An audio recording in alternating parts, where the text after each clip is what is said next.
Hey, good morning everyone. This is Ian from Big Rock Adventures. Today we're going to talk about the best affordable used dual sport bikes between 250 and 500 cc.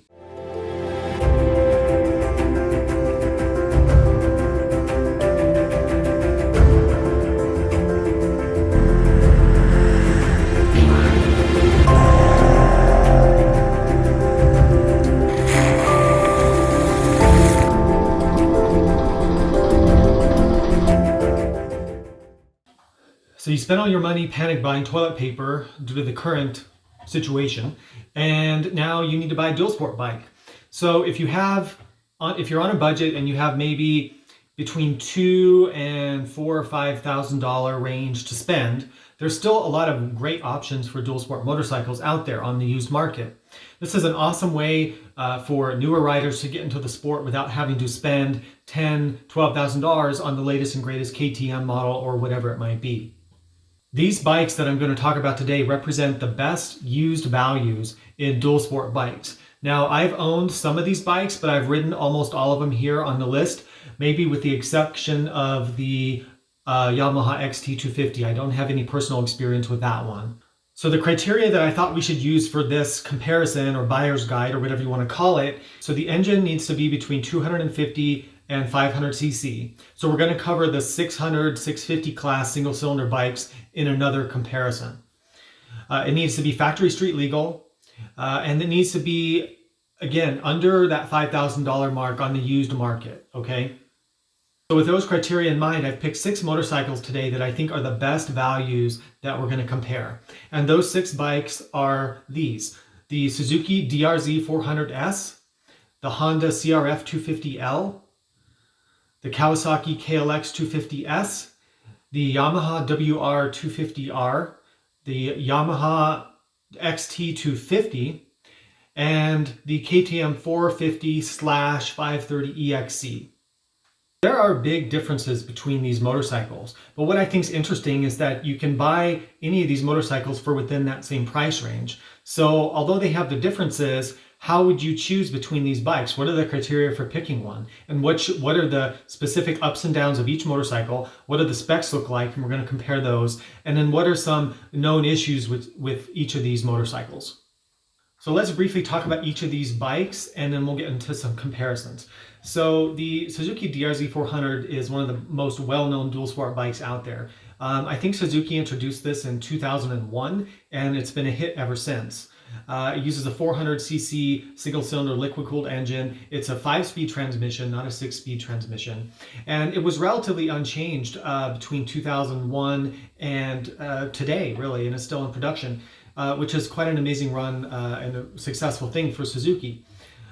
So a few things to know about the DRZ. It came in 3 different models. It came in the E model, the DRZ400E, which was a non-street legal bike, so we're not going to cover that, although it's really kind of very similar. Different carburetor though, and some different small differences. The DRZ400S, which is the bike we're talking about today, and then of course the DRZ400 Supermoto, which is, I don't know when they brought that out, but it was more recently, and it's basically a DRZ400 with 17-inch front and back wheels for street use. So some things to know about the DRZ. I've owned 2 of these bikes and I really do enjoy them. A few things that stand out for me about the DRZ. One is that it's a great all-around dual sport bike. It slots in perfectly between the 250 and the 600 cc. So a 250 for me just doesn't have enough torque, and I found that out the hard way by buying and then selling a WR250R. But the 650s can be a little bit big and heavy for off-road use. So that 400 slots right in the middle and is really kind of a perfect compromise. Some other things about the DRZ I would say are that the suspension is it's plush. So it's good for trail riding all day long and it's comfortable. But when you start riding it more aggressively and faster, the suspension's pretty soft. But that's going to be a theme when we look at all the bikes in this list, right? Except maybe for the KTM. The DRZ has a huge aftermarket. So everything from fuel tanks to windshields to seats to luggage racks. You can do anything you want to this bike. You can set this up as a pure off-road bike, or you can set it up as a lightweight adventure touring bike. It's wonderful to have a huge variety of affordable aftermarket parts for the DRZ because it's been in production for so long. Okay, so the Honda CRF250L. So we're going to cover the years between 2012 and 2016. So in 2017, Honda changed the bike a bit. So I'm just deciding to do the 12 through 16 to keep the specs similar. Okay. So Honda brought this bike out as a very affordable entry-level dual sport bike, and it's had really good success. So people cross-shop this bike with things like the DRZ or the WR250R or the KLX250 and other motorcycles that we're talking about. I think people are attracted to Hondas because they have a very high perceived reliability. They seem to be pretty indestructible. Honda also offers this bike at a really aggressive price point.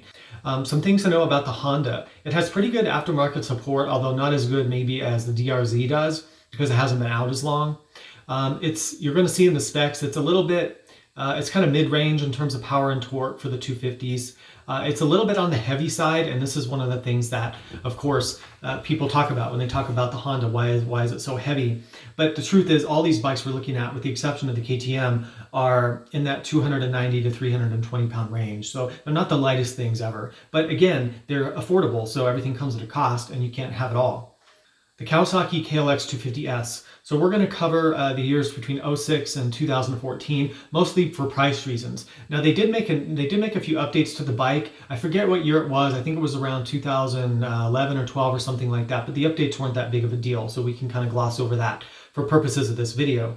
So some things to know about the Kawasaki. It has pretty good levels of suspension travel, which we're going to get to. It's mid-range in terms of power and torque, just kind of similar to the Honda CRF250L. The seat height is reasonable at 35 inches, although we're going to compare seat heights for all the bikes. It comes in around a 300 pound mark, and this is a great dual sport bike. It doesn't have quite the popularity of either the DRZ or the Honda CRF, so in terms of aftermarket parts and things, it's a little bit less, but this bike does enjoy a pretty big following of fans out there, and there's plenty of stuff available for it. Okay, so the Yamaha WR250R or the WRR, or some people call it the WR squared. So I've owned one of these bikes, albeit not for long, because I found it didn't just in 250 it's just not enough power for me for off-road or for on-road either.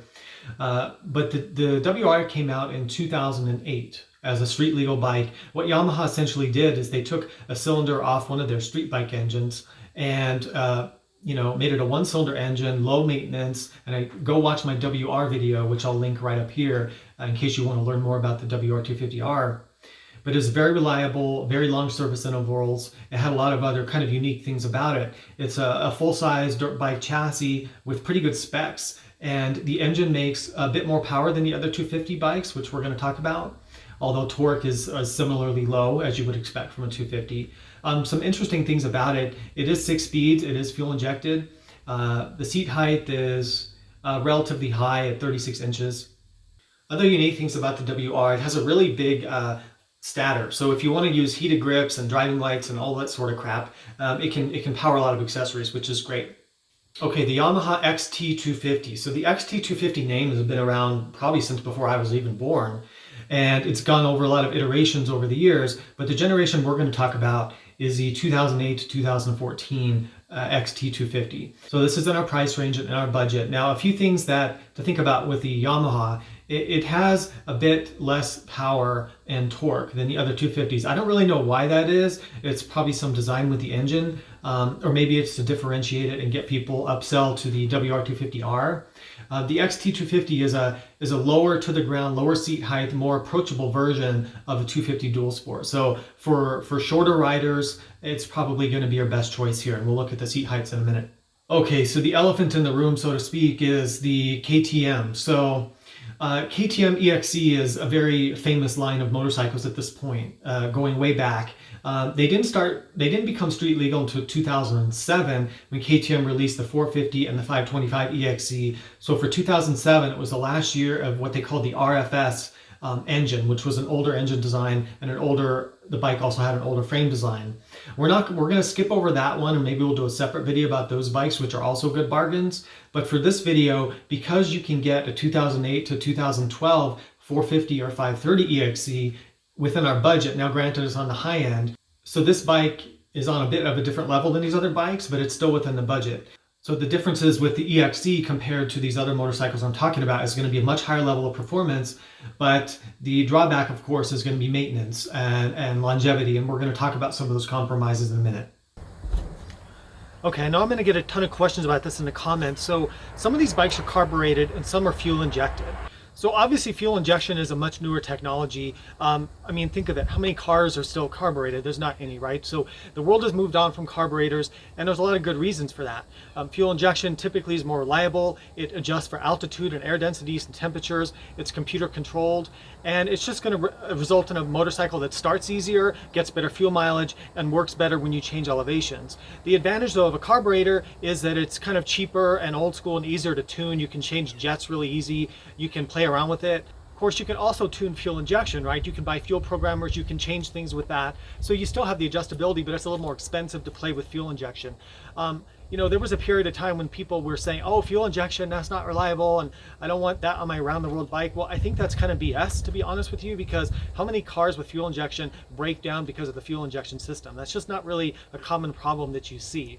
I feel more comfortable on a fuel injected bike in remote areas than I do on a carbureted bike, but that's just me, and your mileage may vary. So the bikes on this list that are fuel injected, and you have to realize that these bikes are adopting fuel injection over time.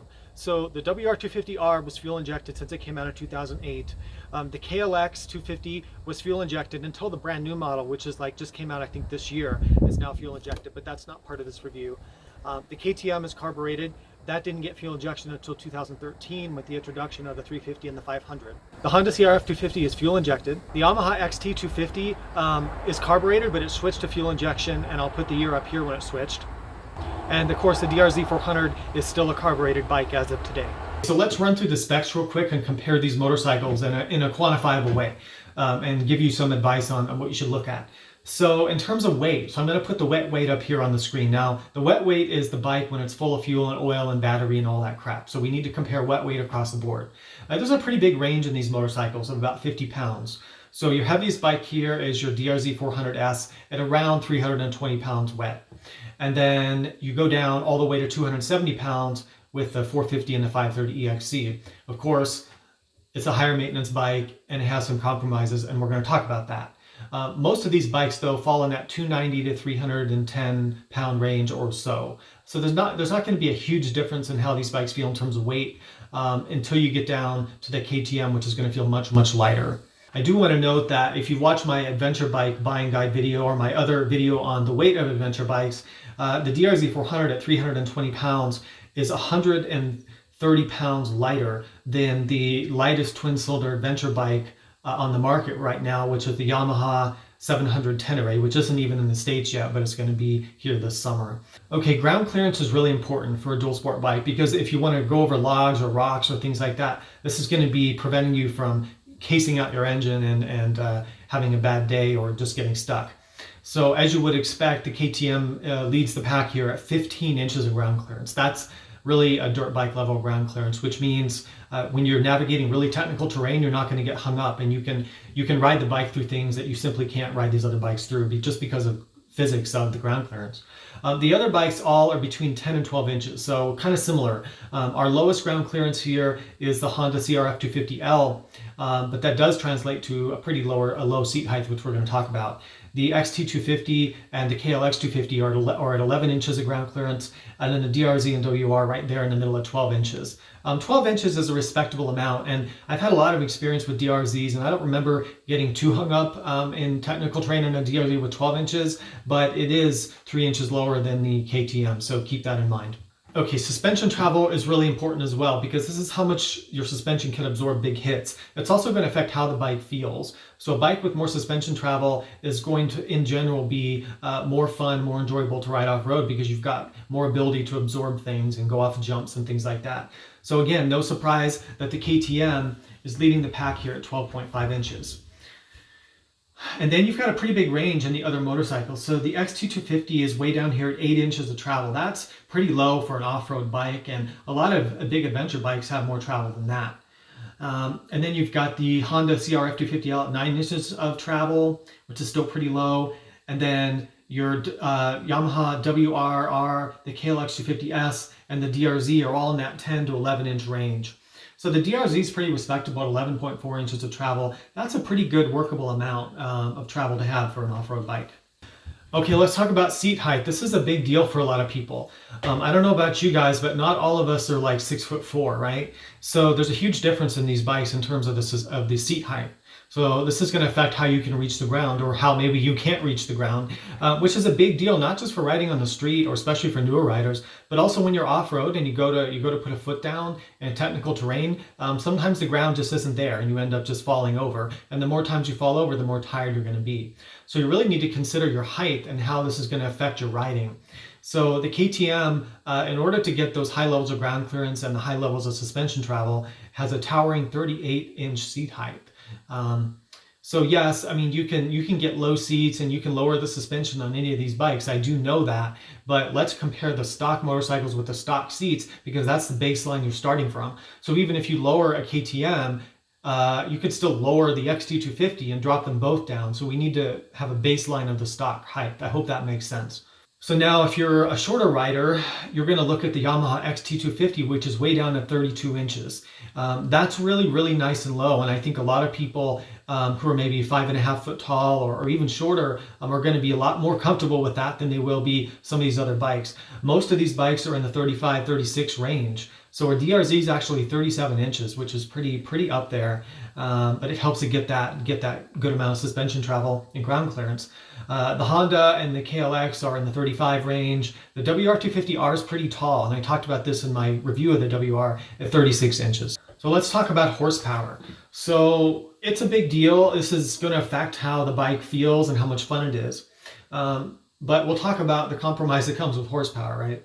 So the KTM sort of takes away here from the pack with around 55 horsepower at the crank. Now keep in mind, I tried to get numbers for these bikes at the crank, not at the wheel, and you're going to see a lot of different numbers out there, but again, try to look for the crank number, not the number to the ground or on the dyno. So our KTM's way the hell up there at 55 because it's a race engine basically. And then our next in line is the DRZ at a solid 39 horsepower. Of course, there are common mods you can do to these bikes, especially the DRZ. Everyone knows about the 3x3 mod and the exhaust and the jetting and all that. And those improvements are arguable how much you get, but we're going to talk about the stock horsepower. Now, next in line going down is the Yamaha WR250R at 28 horsepower. But I will tell you that as a 250, to get that 28 horsepower, you have to rev the shit out of it. It's like way up at 9,000 or 10,000 RPM. So you feel like the valves are about to explode out of the top of the engine by the time you get that 28 horsepower. So I'm not sure how much good it really does you, except for when you're giving it absolute as fast as you can go. Then you've got your Honda CRF 250L and the KLX 250 at 24 horsepower, I should say. And then for some reason, the Yamaha XT250 is kind of a lower tech engine, and it's only putting out 19 horsepower. 19 horsepower is going to be pretty limiting for riding on the street or riding on the freeway or things like that. So you need to keep that in mind. Okay, torque. Torque is the twisting force that the engine makes. It's going to that shove that you get coming out of corners, or for some of these bikes, that shove that you don't feel coming out of corners, which is the problem with the 250. So of course, again, no surprise, the KTM is taking the cake here at something like 38 foot-pounds of torque at the crank. It was a little bit hard to get the exact number for these bikes, and the 450 and the 530, the 530 is going to be higher than this, but I wasn't able to find a number for that. Keep in mind that bike went out of production 8 years ago. And since then, like the 500 EXCs and things have gotten even more torquey, and they're a lot of fun. Down on the list is the DRZ400 at 26 pounds of torque. And then going down from there, the 250s all have in that 14 to 17 range. So your XT250 again is at the bottom here with 14 pounds of torque, and then the WRR and the CRF have 17, and the KLX 250 has 15. Now I will tell you from personal experience, you absolutely can feel the torque number, probably even more than the horsepower number. So when I ride like a 450 or a 530 or even a newer 500, I also had an old 525, you really feel the torque of that 500 engine. It's a big deal. And then stepping down to the 400, so I've had two DRZs, and they feel relatively torquey and pretty good for most situations. It's enough. And if you're riding through high mountains or things like that where you have some power losses, you still have enough torque to get yourself out of corners and up over rocks and things like that. You get down to the 250s, and this is where I really struggle with the 250 bike. So the torque is pretty low on the 250, so anywhere between 14 and 17.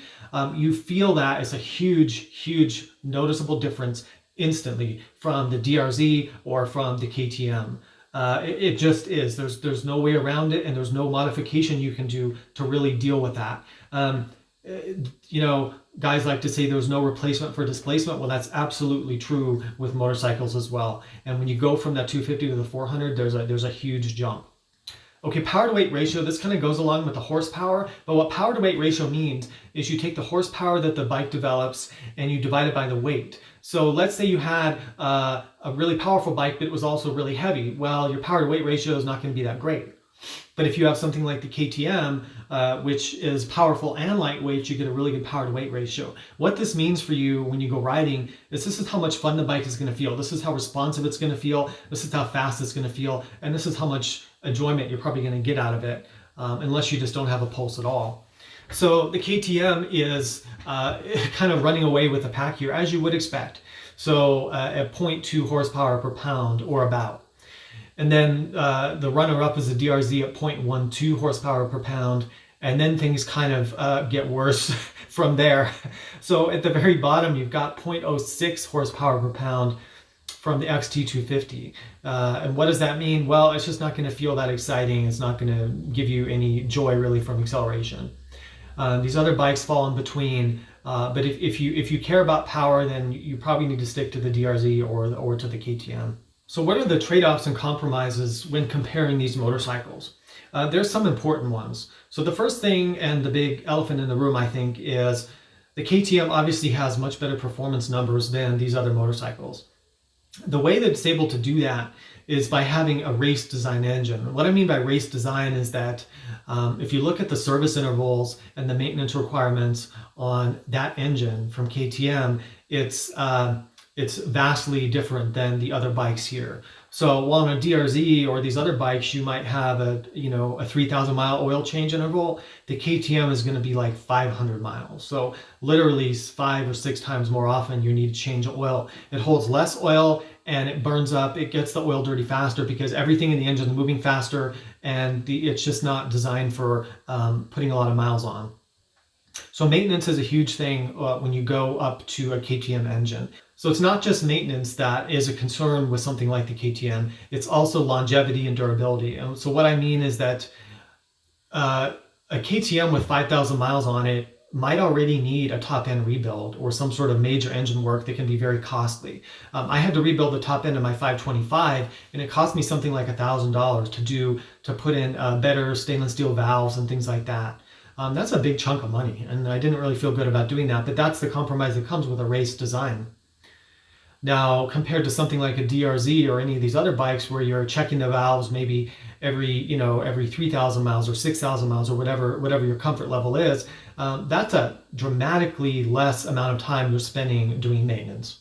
So going back to longevity for a second, you can find a lot of these bikes out there with 10, 20, 30,000 miles on them. It's not uncommon to see a DRZ with 20,000 miles that hasn't had to have any engine work done to it. It's just not as high of a stress of a design. And the same is true for the WR250R. I think of all these bikes, the 250s, they're pretty low stress design, and they're known to go a lot of miles without having rebuilds. So the longevity thing is a huge factor, and your cost of ownership is very different among these bikes. The other big differentiator between these bikes, I feel, is going to be your level of riding experience and the type of riding you want to do. So if you're a very experienced off-road rider, probably you're not even considering most of these bikes. You might consider a DRZ, and you're definitely going to be looking at KTMs, and you're probably trying to figure out what's the best KTM you can get for your budget. And if you're an aggressive off-road rider and experienced, and you're tall enough to handle the bike, then honestly, you're on the right track, and just get one of those. It gets a little bit harder when you look at a DRZ, because a DRZ is kind of middle of the road. It's a little bit heavy, the suspension's kind of soft, it's not that powerful, but with some easy mods you can get over 40 horsepower. And that's pretty decent, that's pretty good. It also has a great longevity to it, low maintenance, it has a ton of aftermarket parts, and it's still going to be good enough off-road for fairly aggressive riding, but not like race level type riding. But for dual sport riders, a DRZ is an awesome choice. I think that a lot of the 250s on the list, maybe with the exception of the WRR, are kind of geared towards newer riders or shorter riders or people who aren't maybe as comfortable off-road, because you've got the lower seat heights, you've got less power, so it's less intimidating, and you've got a bike that is going to be much easier to own in the long run. Okay, getting to the conclusions. You know, it's hard for me to pick a favorite among this list, but if I'm being honest with you, I would buy a DRZ400 if I had to choose from this list. And actually, because I sold my WR250R recently, I'm personally in the market for a bike just like the ones I've just talked about. And for me, I'm probably going to end up getting another DRZ. And the reason is that it fits my budget right now. It's not too expensive. I'm not worried about bashing it all to hell on the trail. It has enough torque and power to keep me satisfied. It's got great aftermarket.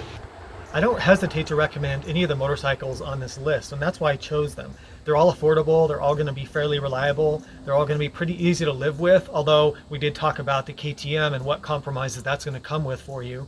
But all the 250s and the DRZ400 are really, you know, easy to live with bikes that aren't going to break the bank. They're not going to cost you a ton to maintain. You're probably going to be able to turn around and sell them for almost what you paid for them if you're buying them for these used prices a few years old. And really, you can't go wrong with any of these bikes. If you have a larger adventure bike and you're looking to get something lighter to take on the trail for more local rides, and you're willing to put the bike in your truck, then this is awesome. There's no reason why you shouldn't go out and get one of these. If you're coming to this from the very you know, experienced dirt bike or motocross or enduro riding side of things, you're probably not considering most of the bikes on this list. You might consider the KTM if you are on a budget and you can't afford one of the new KTMs. The KTMs that I would recommend if you can stretch your budget would be the 350 or the 500 EXC from 2013 and on. They got fuel injection, they updated everything. Those bikes are coming down into the 5,000–6,000 range. That's getting really, really tempting. But for this comparison, I had to cut it off somewhere, and for under $5,000, they just didn't make the cut. So you're stuck with those older KTMs. So please subscribe to my channel, because I'm going to have videos on how to buy a used motorcycle, what to look for when you go to buy one, how to read an ad, how to tell if someone's being honest, and really how to negotiate as well. So stay tuned for that. In the meantime, ride safe, and we'll see you guys next time. Hello, what? Who is this? The stock market crashed. I told you, buy low and sell high. I gotta make my GS payment over here. I gotta buy coffee, I gotta buy more fog lights for my bike. People would just subscribe to my channel and like my videos. Maybe I'd actually make some money off this thing. Well, you know what? You're fired.